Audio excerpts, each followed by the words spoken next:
sagalee qeerroo bilisummaa Oromooti.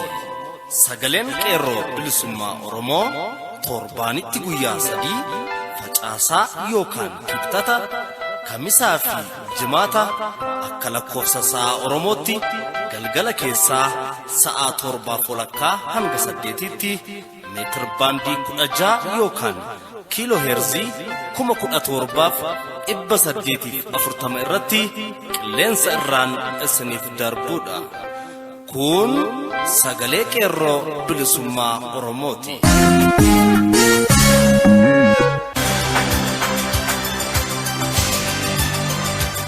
Muddee 27 bara 2016 harka fuunee akkam jirtu kabajamoo fi jaallatamoo dhaggeeffattoota sagalee qeerroo bilisummaa Oromoo. Kun qophii sagalee qeerroo bilisummaa Oromoo kallattiin Oromiyaa irraa isiniif darbuudha.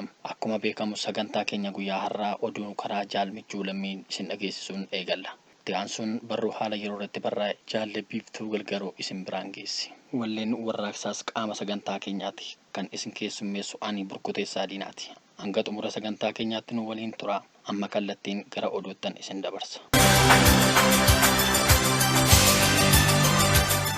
Maqaa Command Post jedhu sababeeffachuuf hidhaa fi dargaggoota Oromoo kaamsuun hammaachuu maddeen keenya bakkoota garaagaraa gabaasan.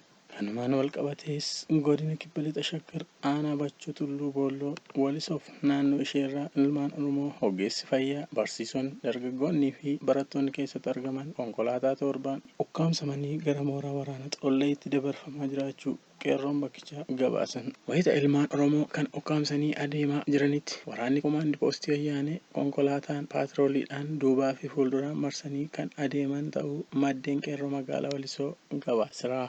Mootummaan Wayyaanee waraana Command Postii fi qawwee abdii kan godhate uummata keenya raarsuu, ajjeesuu, hidhuu fi madeessuu biyyarraa ari'uun falmaa bilisummaa fi haqaa keenyaaf falmachuu irraa duubatti nun deebisu. Yeroo warraaqsi biyyoolessa Oromiyaa fincila xumura garbummaa osoo walirraa hin citiin waggaan tokko xumuramee waggaa lammaffaaf gaggeessaa jiru kanatti uummatni Oromoo balbala bilisummaatti dhiyaatee waan jiruuf furmaanni tokkichi falmaa keenya jabeessuun ilmaan Oromoo hidhaman hiiksifachuu, gaaffii mirga abbaa biyyummaa kabachiifachuu fi gumaa gootota keenya wareegamanii baafachuu akkasumas bara baraan maqaa maastar pilaanii Finfinnee jedhuun duula sanyii balleessiin irratti labsamaa jiru gootummaatti labsiidhaan haqsiisuu fi bilisummaa keenya gonfachuuf falmaa keenya daran jabeessinee itti fufuun uummata keenya hubachiisuun uummatni Oromoo bakka jirtan hundaa gamtaan sochii fincila xumura garbummaa gaggeessaa jiru cina akka dhaabbattan qeerroon bilisummaa Oromoo waamicha ariifachiisaa gad jabeessuun dabarseera.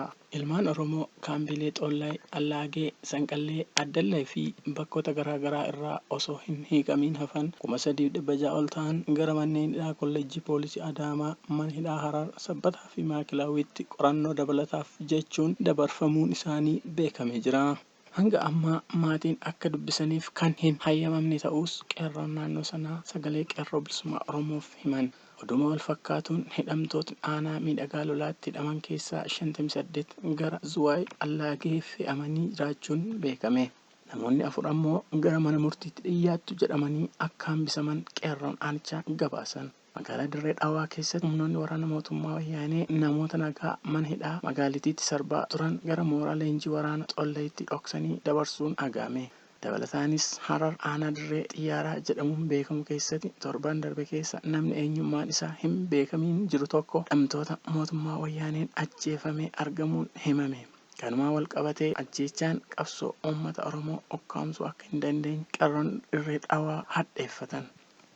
Godina Shawaa Lixaa magaalaa Amboo keessatti mootummaan faashistii Wayyaanee maqaa Command Postiin hoomaa waraanaa uummata magaalittii irratti bobbaasuun mana uummataa cabsuudhaan qeerroo Oromoo agartuu biyyattii ta'an mana hidhaatti guuraa jiraachuu maddeen achirraa gabaasan. Magaalaa kanatti mormiin barattootaa itti fufee akka jirus himame. Poolisoonni liyyuu Hayil jedhaman jiraattota Harargee bahaa aanaa Maayyuu Mulluuqqee irratti erga tarkaanfii ajjechaa raawwatanii booda ammas dabalataan gara daangaa aanichaatti imaluudhaan uummata nagaa magaalittii doorsaa jiraachuun himame. Mormiin uummataa bifa haaraan cimee Walloo aanaa Baatee keessatti daran jabaachuudhaan mootummaa saamtuu Wayyaanee muddama naqaa jiraachuu himame. Kanumaan wal qabatees mootummaa Wayyaanee sochii uummataa kana laaffisuuf jedhee uummata magaalichaa daran hidhaa fi daraa akka jiru qeerroon bakkichaa addeesse. aanaa Adaa Bargaatti barattoonni 42 achi buuteen isaanii dhabamee jiraachuun himame. Akka uummanni magaalaa Adaa Bargaa jedhanitti yeroo ammaa mootummaan faashistii wayyaanee magaalicha keessa oliif gad adeemuudhaan uummata magaalittii mana hidhaatti guuraa jiraachuu saaxilan. Oduu biraan godina Wallagga Lixaa magaalaa Mandii fi naannoo ishee keessaa ilmaan Oromoo mana hiraarsaa magaalittii keessa turan torbee darbe keessa mootummaa wayyaaneedhaan gooramanii gara mana hiraarsaa Xollaayitti akka fe'aman maddeen qeerroo Mandiirraa gabaasan. Hanga ammaatti namoonni muraasni maqaan isaanii nuge keessaa Geetu Alamayyoo, Ooliyaas Zawuduu, Jaalal Fiqaaduu, Yaaqoob Siyaaq, Salamuun Xilawun, Masgabuu Bal'inaa, Tamaskeen Abaatee, Ibsaa Leellisaa, Gaaddisaa Mokonnon, Abrahaam Beekamaa, Bookaa Hundeessaa, Yohaannis Guddinaa, Haayile Yoosef, Indaalkaachoo Abarraa, Tamaskeen Baqqalaa, Abdii Ittaanaa, Kibruu Darajjee, Shimallis Uddaanee, Daawit Kumarraa, Tolasaa Taakkalee, Waaqennee Eeliyaas, Warquu Jaallataa, Abbabee Warquu, Abdii Qalbeessaa, Ibsituu Haayiluu, Riqibaa Addaamuu, Lateeraa Baqqalaa, Maarqos Qixxaataa, Eebbaa Tolaa warreen jedhaman keessatti argamu. Oduma wal fakkaatuun kanaan dura ilmaan Oromoo hedduminaan godina Harargee Lixaa keessaa guuramanii manni hidhaa wal ga'uu dinnaan kaambii Chaayinaa magaalittii keessatti hidhamanii osoo dararamaa jiranii gidduu kana immoo kaambicha keessaa guuramuun gara mana hiraarsaa magaalaa Hararitti akka fe'aman qeerroon naannichaa ibsee jira. Warreen hidhamanii kaambii Chaayinaa keessaa fe'aman muraasni Alii Roobaa, Abrahaam Aliyyi, Abdurrahmaan Diinee, Hojjetaa Misooma Araddaa Husee Mandheeraa, Badhaasoo Muhammad, Yaasinoo Abdooshee, Kadiroo Umar, Haji Adam Araddaa Huseen, Maammaayee, Muhammad Kamaal Adamee, Alii Ziyaad, Toofiq Aliyyi, Kaliiloo Muhammad Hasan, Abdii Aliyyi, Ariif kanneen jedhaman ta'uu beekame. Kaaba Shaggar Salaalee irraa namoota 6 lamaa oliif kaambii Kora Bittinneessaa magaalaa Fiichee keessatti dararamaa turan baay'een isaanii 200 ol ta'an gara kaambii waraana Xolleetti geessamuu dhagahame.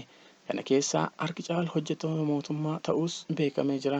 Maqaa namoota ammaaf nu qaqqabe keessaa muraasni Taliilaa Gaarii, Niimoonaa Tafarii, Iyaazoo Sanbataa, Kumalaa Tolchaa, Dooktar Zawudee Kabbaboo, Saayee Hordofaa, Dirribaa Mokonnon, Dachaasaa Garramaa, Salamoon Taaddasaa warri jedhaman keessatti argamu.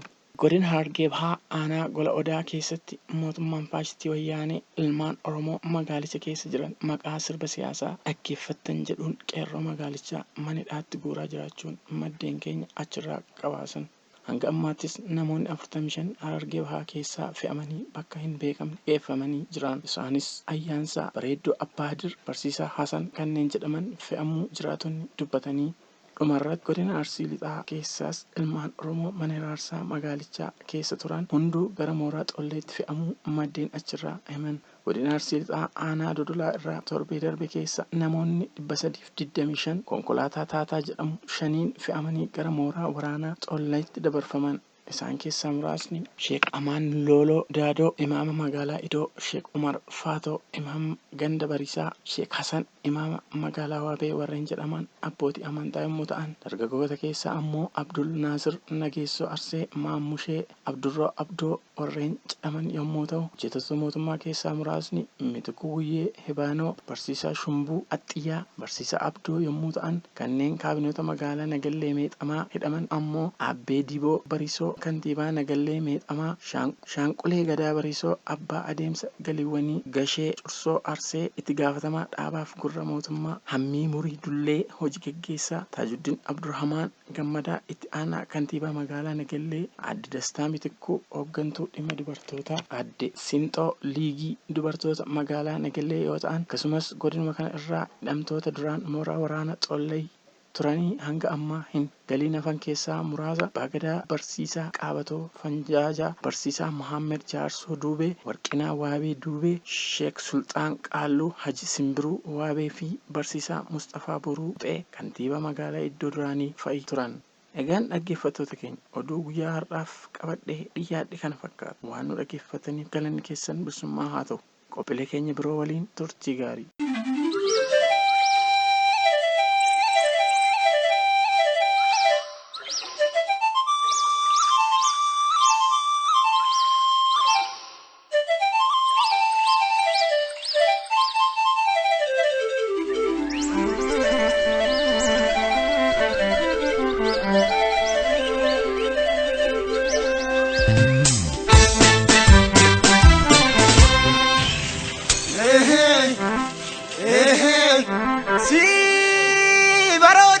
laata akka leenca bosonaatti si baroodu laata akka leenca bosonaatti dhugaadhaaf yoo du'ammaan lubbuun harka rabbiitti dhugaadhaaf dhaabbanna dhugaan naman gattu dhiigni saba koo dhangala'ee mirga normaan taatuu diina qe'ee jirtu akkamiin har'a fagaraa koo hidhadheen qabsoo itti ufa akka gallooreedhaa miilaa lagaatiin gad irriittamne dura bannee haa jarana finfinnee nan dura teenyaan dura jiriin namne dhugaan kallatullee amma fiixeen ilmoo dhugaan dhiphatullee amma ulaan isheen dhugaaf tokko argata kan dhugaa barbaadu baradoo harroonni rayaate warri dabra jennee mataa qaqqabannaan jarri sodaaseette waa garoo beenjaamne jalaana darbuun eeganiin tokkummaan qabsaan malee dhiiroo bilisummaan argan ilaa gama sanii leenji bosona raasa baay'ee dudubbachuun madaanatti kaasaa siifanii haa ilmaayyaa siifanii antaraayyaa dubbiin ammaa dhachuu marachaa wayya ammayaa jabana teenya annani tuttuu taatee kan raasan hin baane bara kanan hin kaatee kan ta'an hin taane annan hin dhugaa jedhee goromsa bite aduun caamsaan maatee dugdana jalaa kute wayyoo nan bade namne erga sirramne ontoottoo gadda warraan salaalee buu keenya bilisummaa maqaa dhonna salphanne duu keenya osoo sodaatanii taatu lubbuu rabbi tuume guyyaan geessu malee hin baatu.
Garisila, gaingala, bergu,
jabine maalitun jabanni deega mirri jabana rorro jabana rorro jabana rorro jabana gammelin jijjiirre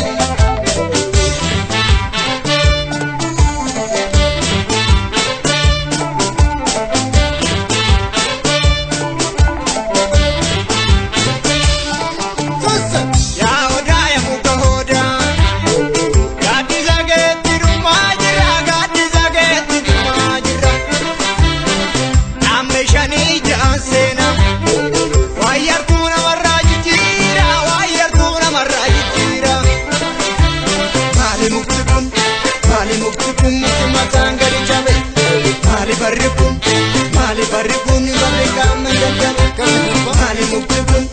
mali muktukun mukti matanga di jabe mali barikun bari kamen jabe ashufe bada darare matala mala anube gaga fanare unde tanara ashufe bada darare matala mala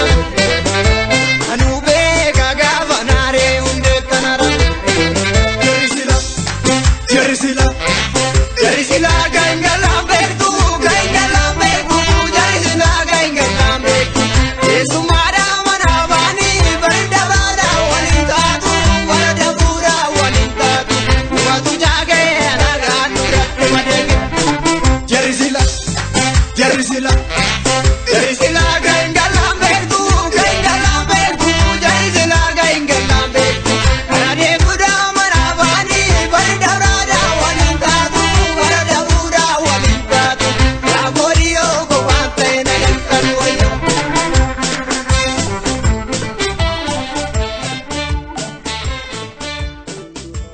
Tooftaalee mootummaan wayyaanii Oromoo dadhabsiisuuf fayyadamtuun sabni tokko addunyaa kanarratti of ijaaree jiraachuuf beekumsaan, dinagdee fi hawaasummaan cimuu qaba. Egaa uummanni Oromoos akkuma saboota addunyaa biroo dinagdee fi beekumsaan dorgomaa ta'uu qaba. Yoo beekumsa qabaatee dinagdee hin qabaanne waan ittiin of ijaaree jireenya hawaasummaa isaa ittiin gaggeeffatu hin qabu. Dinagdee qabaatee humna barate yookaan beekumsa yoo hin qabaannes dinagdee isaa hoogganuu hin danda'u. Uummanni Oromoo qabeenya uumaan isa badhaase Oromiyaa qaba. Garuu qabeenya isaa akka barbaade itti fayyadamaa kan jiru diina uummatichaadha. Maaliif uummatichi qabeenya isaatti sirnaan hin fayyadamne yoo jenne wantoonni sababa ta'an hedduudha. Isaanis humna nama baratee dhabuu osoo hin taane tooftaa mootummaan wayyaanii uummaticha dhabamsiisuuf gootudha. Mootummaan Gitabittuu wayyaanii akkuma mootota Habashaa darbanii uummanni Oromoo akka baratu hin feetu. Haa ta'u malee sodaa uummaticharraa kan ka'e Oromoon barachuu hin qabu jettee afaan guuttee dubbachuu hin dandeessu. Tooftaalee biroo dhokatoo ta'an fayyadamtee dhalataan Oromoo ol adeemaa jiru akka barnootaan dorgomaa hin taane gochaa jirti. Kunis tooftaalee wayyaaniin uummata Oromoo dadhabsiisuuf gootu keessaa isa tokkodha. Tooftaa mootummaan wayyaanii dhalataa Oromoo tokko akka barnootaan dorgomaa hin taane gootu keessaa inni guddaa fi baay'ee hamaa ta'e imaammata barnootaa isheen Oromiyaa keessatti diriirsitedha. Barnoonni hundee beekumsaati. Eenyuyyuu kallattiinis ta'e alkallattiin waan argirraa barata. Uumamni addunyaa kanarraa hundumtuu dabaree baree walirraa baree wal barsiisa. Jireenyi keenya har'aa bu'aa waan baranneeti. Imaammanni barnootaa naannoo Oromiyaa fi naannolee biroo jiru fardaaf lafadha. Kun immoo ta'ee jedhamee barattoota Oromoo dadhabsiisuuf yaadameeti. Fakkeenyaaf barataan Oromiyaa keessatti barnoota kutaa 1 hanga kutaa 8tti afaan Oromoon barata. Naannoleen biroo garuu kutaa 7tii eegaluun gosa barnootaa mara afaan Ingiliffaan baratu. Naannoo Oromiyaatti garuu akka waan Oromoof yaadameetti fakkeessuun dubbatanis barataan kutaa 9tti afaan Ingiliffaan barachuu eegalu qormaata biyyoolessaa kutaa 10 fi kutaa 12 barattoota biyyattii mara waliin wal dorgoma. Kutaa 9tti wanti hundi barattoota Oromootti haaraa ta'a. Jechoonni kaleessa keemistirii, baayoloojii, seenaa, siiviksii, jiyoogiraafii, fiiziksii keessatti afaan Oromoon baratamaa turan hundi bifa jijjiirrachuun barattoota Oromootti haaraa ta'uun as ba'u. Yeroo kana barataan Oromoo tokko hiika jechootaa baruuf dhamaatii hedduu kaffala. Akka fedhetti afaan Ingiliffaan dubbisee hubachuuf baay'ee rakkata. Kana malees mootummaan garboonfattuu wayyaanii mirga namummaa osoo hin kabajin mirga barataan qabu jechuun barataaf barsiisaa gidduutti adda addummaan akka uumamu gooti. Barsiisaan tokko barataa isaa akka mucaa isaatti ilaala. Akka barbaade gorsata. Yoo balleesse adabbii sirnaa adabuun akka baratichi sirraa'u godha. Yoo barataan tokko guyyaa sisee daree barnootaa dhufes akka inni lamuu barfatee hin dhufne godha. Hojii yoo hin hojjetiin dhufes barataa isaa haala fedheen adabee sirreessa. Adabbii barsiisaan tokko barataa isaa adabu immoo adabbii hammeenyaa osoo hin taane adabbii qajeelummaa abbaa fi ilma gidduu jirudha. Egaa mootummaan wayyaanee kun walitti dhufeenya kaleessaa barataaf barsiisaa gidduu jiru mirga barataadha jechuun akka barataan haalaan barsiisaa isaa hin kabajne goote. Barataan ilaalcha kaleessaa sana dagatee dhimma isaaf na barsiisa, dhimma koofan baradha, maaltu barsiisaa galshee jechuun ofitti qoosuu eegale. Hojii malee osoo hin hojjetin dhufee mirga koodha, daree barnootaa hafee mirga koodha jedha. Barsiisaa akka hiriyaatti ilaaluu eegale. Barataaf barsiisaa jechuun abbaa fi ilma jechuudha. Akkasuma wal sodaatu wal kabaju ture kaleessa. Mootummaan mirga akka barbaade nama barbaadde filachuu hin kennine akkamiin mirga barataa qofa leellise. Mootummaan mirga uumamaa sarbuu akkamiin mirga barataan yoo barbaade daree seenee barachuu yoo barbaade dhiisuu kenne. As jalatti waan hedduu kaasuun ni dandahama. Garuu akka hima ijootti kan inni kaasuu barbaade barataan naannoo Tigraayitti barfatee daree barnootaa dhufe tokko akkuma bara durii lafarra jilbeenfatee adabbii sirroominaa fudhata. Yoo irra deddeebi'ee kan raawwatu ta'e mana barumsicharraa ari'ama. Oromiyaa keessatti garuu barataan maafan ari'ama jechuun barsiisaa himata. Mootummaan dalgaa kun barataa yooyyee oomishuu waan barbaaduuf akka inni baratu godha. Keessumaa barataan kutaa tokkoo hanga afuriitti osoo homaa hin beekin dareerraa gara dareetti akka dabarfamu godhama. Barataa yommuu kutaa afur gahu wantoota beekuu qaba. Sadarkaa kanatti xalayaa barreessuu danda'u qaba. Seeraan dubbisuu fi barreessuu qaba. Oromiyaa keessatti wanti yeroo ammaa mul'achaa jiru haalaan yaaddessaadha. Barataa baay'een isaa osoo barnoota kutaa tokkoo haga afuriitti hin baratin dhufee fuuldurri isaa hojii dhabdummaa, kadhattummaa, hirkattummaatti saaxilama.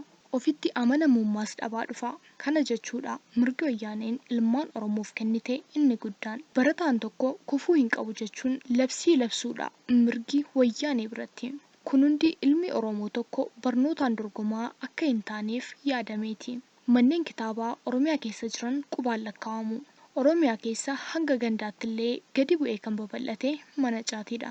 Wantoonni sammuu namaa hadochan akka seera biyyattiitti kan dhorkaman ta'us Oromiyaa keessatti mirga guutuun eeyyamni daldalaa seera qabeessi kennamee fi babal'ataa jiru. Dhalataan amma biqilaa jiru carraa araadaan qabamuu bal'aa qaba. Manneen caatii naannawa mana barnootaatti osoo hin hafin jiru. Kan biroo manneen kubbaa miilaa agarsiisan yookaan manneen DSTV har'a babal'ataa jiran dhaloota qaromsuu fakkeessanii maloota isaaniittiin dhaloota doomsan keessaa isa tokko. Dargaggoonni keenya yeroo isaanii irra jireessa bashannanaan akka dabarsan gochuuf itti yaadameeti. Kun ammoo barataan Oromoo barnoota caalaa yeroo bashannanaaf kennuun dorgommii dhala taasisuufi.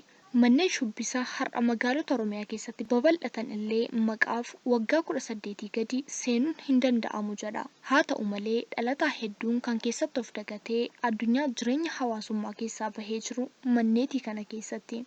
Barnoota isaan barsiisan illee kutaa 5 hanga 8tti barnoota hawaasaa jechuun kutaa 9 fi 10 akkasumas 11 fi 12 kanneen damee barnoota saayinsii hawaasummaa barataniif histirii jedhamuun kennamu seenaa warra kaaba Itoophiyaati. Kun ammoo seenaa halagaa seenaa mataasaa caalaatti dhaloota barsiisuun maloota ittiin barataa of wallaalchisuuf yaalan keessaa isa tokkodha. Walumaa galatti harka lafa jalaan mootummaan kun shira ittiin dhaloota ajjeesuu xaxaa jira. Kana irratti dammaquun ammoo dirqama keenya. Osoo akka har'aa bara barnoonni ammayyaa hin babal'atin durayyuu Jeneraal Taaddasaa Birruun ilmaan Oromoo barachuu qabu. Lammiin barate gaaffii mirgaa gaafata jedhee ture. Kanaaf barnoonni furtuu garbummaa buqqisan keessaa isa tokko ta'uu hubachuun barnootatti xiyyeeffannoo kennuun barachuu qabna. Kan barateetu waa fura. Dhalataan keenya akkuma garbummaa irratti qabsaa'u doofummaa irrattis qabsaa'uun imaammata wayyaaniin ittiin ilmaan Oromoo kuffisuuf xaxxe kana irratti dammaquun xiyyeeffannaa guddaan barachuu qaba. Tooftaan inni biraa mootummaan wayyaanii uummata Oromoo dadhabsiisuuf gargaaramtu keessaa tokko akka uummanni Oromoo dinagdeen of hin ijaarre gochuudha. Kunis daandii gara dinagdeetti nama geessu ofii dhuunfachuun akka uummanni Oromoo of hin ijaarre gochuudha. Fakkeenyaaf kaampaaniileen biyyattii hundi harka mootummaa wayyaaniin hoogganamu. Namni qabeenyaan of ijaaree waan hunda gochuu danda'a. Kanaaf egaa mootummaan kun kan isheen uummata Oromoo tapha dinagdeen ala kan goote.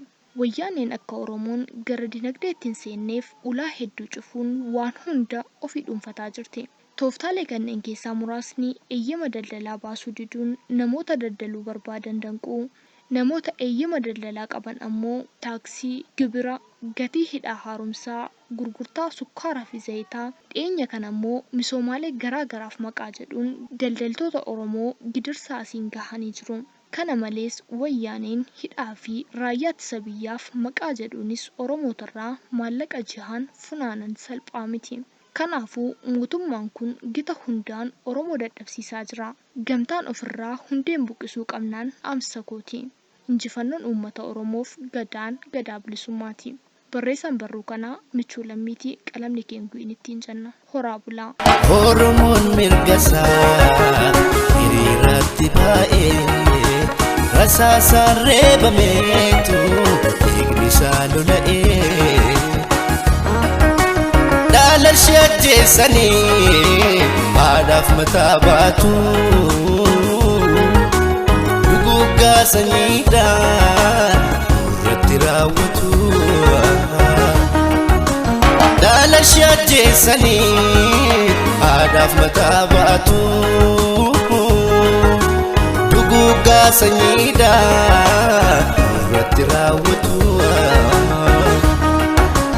harki lammii ajjeessee yoo irraanfateeyyuu hanga bilisoomnuutti garaan keenya hin fayyu waggaa waggaatiin dhiiga nuu lolaasu badii tokko malee haddaa nuu baasu.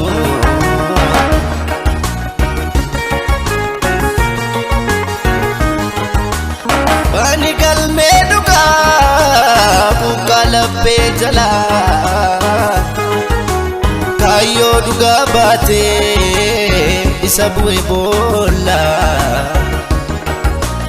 akka isaa dhorkamee diinaan conkolaa'ee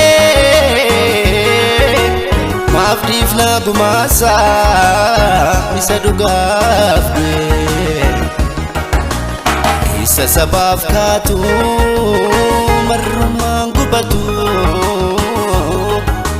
qalbiin karaa cabee iji dhiiga baatu isa luugamamee dhugaa utuu baatu gaaffii mirgaa qofaaf karra isaas ni nyaatu. Egaan dhaggeeffattoota keenya sagantaa keenya guyyaa har'aa asirratti goolabna. Nu waliin turuu keessaniif galanni keessan bilisummaa haa ta'u. Sagantaa guyyaa biroon hanga wal agarruutti nagaan nuuf tura. Injifannoon uummata Oromoof gadaan gadaa bilisummaati.